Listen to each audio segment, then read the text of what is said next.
हरियाणा में जिला परिषद और पंचायत समिति चुनावों के नतीजे आने के बाद राजनीतिक पार्टियां जीते हुए उम्मीदवारों पर अपना अपना दावा जता रही हैं।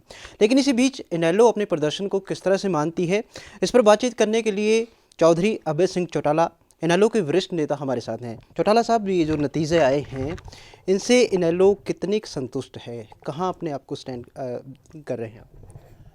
पूरे प्रदेश भर में, चाहे वो बीजेपी है, जेजेपी है, कांग्रेस है या कोई और दल है, कोई भी ये दावे के साथ नहीं कह सकता कि हमने किसी एक जिले में पूर्ण बहुमत के साथ आगे बढ़े। इंडियन नेशनल लोकदल पार्टी एक अकेली ऐसी पार्टी है जो ये ठोक बजा करके कह सकती है कि सिरसा जिला में हमारा चेयरमैन बनेगा। बाकी जगह तो सरकार में बैठे लोग दावे कर रहे हैं या दूसरे ये दावे कर रहे हैं कि हमारे समर्थित जीते, और हम ये कहते हैं कि हमारे सिंबल पे जीत करके आए। तो आप इससे अंदाज़ा लगा सकते हो कि बाकियों का दिवाला पिट गया कि नहीं पिट गया। इंडियन नेशनल लोकदल पार्टी के बहुत सारे लोग जो हैं चुनाव जीत करके आए हैं, और मैं ये संख्या जो है आपको अगले 5-7 दिन में, अभी तो क्योंकि शादियाँ बहुत हैं, हम भी व्यस्त हैं, और जो पार्षद चुन करके आए वो भी कहीं अपने अपने काम में व्यस्त है। जैसे ही शादियों से फुर्सत लगेगी या कोई सेशन जब आएगा आपके यहाँ, उस वक़्त मैं जो चुने हुए पार्षद हैं उन सबको यहाँ बुलाऊंगा, और उस वक़्त आप देखना कि हमारी संख्या कितनी है। उससे आपको एहसास हो जाएगा। आप मान लेंगे ये जो 3% की बात करते हो, 13 की बात करते हो, सब फजूल की बातें हैं। जब पार्षद आपके सामने खड़े होंगे, आप उनकी सरों की गिनती कर लेना और उनके कार्ड देख लेना बने हुए, उससे अंदाजा लग जाएगा कि हमारे पास कितने पार्षद हैं। नतीजों के बाद जिस तरह का कॉन्फिडेंस आप में पैदा हुआ है सर, आने वाले लोकसभा और विधानसभा चुनाव में किस तरह से देखते हैं कि क्या कोई उम्मीद बनेगी इनेलो के लिए? मैंने कभी कॉन्फिडेंस लूज़ नहीं किया। जो आप कह रहे हो ना कि इन चुनाव के नतीजों के बाद कॉन्फिडेंस बढ़ा है, हमारा कार्यकर्ता हमेशा लोगों के बीच में रहा। हालात किसी किस्म के भी हुए, हमने हालात को देख करके कहीं अपने आप को सरेंडर नहीं किया। हमने हमेशा लोगों की लड़ाई लड़ी है। आज भी लोगों के लिए हम लगातार, कोई भी किसी भी किस्म की दिक्कत किसी के सामने आती है, हम उसके साथ खड़े होकर के उसकी मदद करते हैं। रहा आने वाले चुनाव का, तो इन चुनाव के नतीजों से साफ नहीं हो गया कि सत्ता में बैठे लोग सत्ता से बाहर होने जा रहे हैं। कांग्रेस में कड़े इतनी ज़्यादा है कि कांग्रेसी तो रोज़ आपस में लड़ते हैं। इंडियन नेशनल लोकदल पार्टी लोगों के लिए भविष्य है। लोग फिर से चौधरी ओम प्रकाश चौटाला की, चौधरी देवीलाल जी की नीतियों को आगे बढ़ाना चाहते हैं, और फिर से सरकार इंडियन नेशनल लोकदल पार्टी की बनाएंगे। लेकिन कांग्रेस और ख़ासतौर पर जजपा भाजपा गठबंधन जो है, वो जिस तरह से दावा कर रहा है कि विजेता जो उम्मीदवार हैं वो उनके पक्ष के हैं, इस दावे को आप किस तरह से देख रहे हैं? कांग्रेस ने फिर सिंबल पे क्यों नहीं लड़ाई?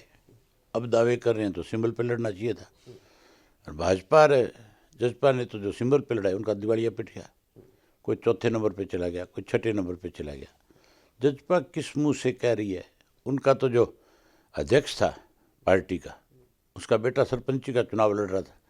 800 वोट का गांव है, 200 वोट से हार गया। तो लोगों ने अपने गांव में नकार दिया जिनको, वो आगे काम बढ़ेंगे। चौटाला गांव के अंदर इन्होंने अपनी तरफ से जिला परिषद में भी खड़े किए थे, इन्होंने ब्लॉक समितियों में भी खड़े करे थे, पंचायत में भी खड़े करे थे। चौटाला गांव में भी इनको लोगों ने नकार दिया, वहाँ भी इनका कुछ नहीं बटा। ये तो नकारे हुए लोग हैं। ठीक है, काट की हांडी है, एक बार चढ़ गई। कांग्रेस की कलह पर आपने बात की और इसके साथ ही भूपेंद्र सिंह हुड्डा को आपने भाजपा का दलाल कहा। सर, आपको किस तरह से लगता है कि किस तरह से वो भाजपा के हाथों में खेल रहे हैं? आप हुड्डा को मेरे सामने बैठाओ, मैं आपके सामने ही साबित कर दूंगा इस बात को कि भाजपा का एजेंट है। अब तक आपको पता नहीं है एजेंट है नहीं है? आपने विधानसभा के अंदर नहीं देखा कैसे मुख्यमंत्री और या अपने सामने बैठ करके एक दूसरे पे शेरो शायरी करते हैं? उससे वहाँ बैठा हर व्यक्ति जो है, जो बुद्धि रखता है, वो तो इस बात को समझता है कि मिले हुए लोग हैं। राज्यसभा के चुनाव में क्रॉस वोटिंग होना मिला हुआ सबूत नहीं है। सुभाष चंद्रा के वक्त में पेन की स्याही बदल दी थी, वो सबूत नहीं था। दीपेंद्र सिंह हुड्डा के सामने बीजेपी ने कैंडिडेट खड़ा नहीं किया, इससे बड़ा सबूत और क्या होगा कि आपस में मिले हुए। अब जब की बार माकन टिकट लेकर के आया तो एमएलए तो पहले जितने अब थे, पहले इतने पहले थे, तो फिर अब क्यों खड़ा किया? इसका मतलब आपस में मिले हुए हैं, आपस में फैसला किया हुआ है। सर, जिस तरह से आपने कहा कि कांग्रेस ने सिंबल पे चुनाव नहीं लड़ा और अब जिस तरह से जीत का अपने समर्थित लोगों की जीत का दावा कर रही है कांग्रेस, आपने कहा कि लोकसभा या विधानसभा चुनाव में भी कांग्रेस अपने सिंबल पे चुनाव जो है वो नहीं लड़ेगी। ये तो इनको पता लग गया इस बात का कि अब लोग कांग्रेस को नकार चुके हैं। अगर नहीं नकारा हुआ होता तो फिर कांग्रेस सिंबल पे लड़ती, क्यों नहीं लड़ा? अपने आप को राष्ट्रीय पार्टी कहते हो, अपने आप को आने वाले समय में ये कहते हो कि हमारी सरकार बनेगी, हम हरियाणा के अंदर भाजपा को सत्ता से बाहर करेंगे, तो सिंबल से लड़ने से डरते क्यों हैं, भागते क्यों हैं? सर, अब आगे रणनीति क्या रहेगी पार्टी की? हमने तो शुरू से ही अपने संगठन पे ध्यान दिया है। अब भी हमारे अपने संगठन के ऊपर नए साल से अच्छा मजबूत संगठन और बने, उसके लिए पार्टी के साथियों की जिम्मेवारी लगाएंगे। बहुत बहुत शुक्रिया। अभय सिंह चौटाला हमसे बातचीत कर रहे थे और इन्होंने जिस तरह से इनेलो को 3% वोट जो है वो बताया जा रहा है, उसका जवाब देने की कहीं ना कहीं कोशिश की है कि आने वाले कुछ ही दिनों में आंकड़ों सहित उसका जवाब दिया जाएगा। और साथ ही भाजपा और जसपा जो गठबंधन है उसको इन्होंने कहा है कि लोगों ने बिल्कुल नकार दिया और कांग्रेस की कलह पर भी अभय सिंह चौटाला ने प्रहार किया है।